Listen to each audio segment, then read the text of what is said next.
ఈ బీబీ జోడి ఏదైతే సీజన్ 2లో ఉందో కంటెస్టెంట్స్ అందరు విడిపోతున్నారు.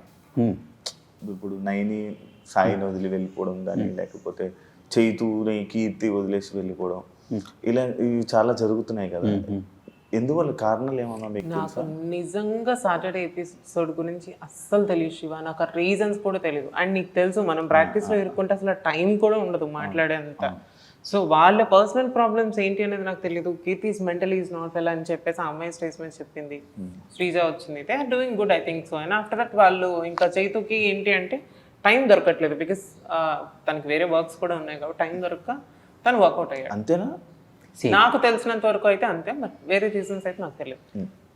స్కెడ్యూల్ టు స్కెడ్యూల్ గ్యాప్ అనేది ఉంటుంది. అండ్ ఇది ఒకటి బీబీ జోడీ అనేది కాకుండా మిగిలిన ప్రోగ్రామ్స్ కూడా ఉంటాయి, మిగిలిన సీరియల్స్ ఉంటాయి వాళ్ళకి, వాళ్ళ ఆఫీస్ ఇప్పుడు చేతికి వస్తే కనుక తన ఆఫీస్, ఇవన్నీ ఉంటాయి. సో ప్యారల్గా ఇది మేనేజ్ చేయాలి, అది మేనేజ్ చేయాలి. అండ్ ఇన్ ద ఎండ్ మిడిల్లో హెల్త్ కూడా ఉంటుంది.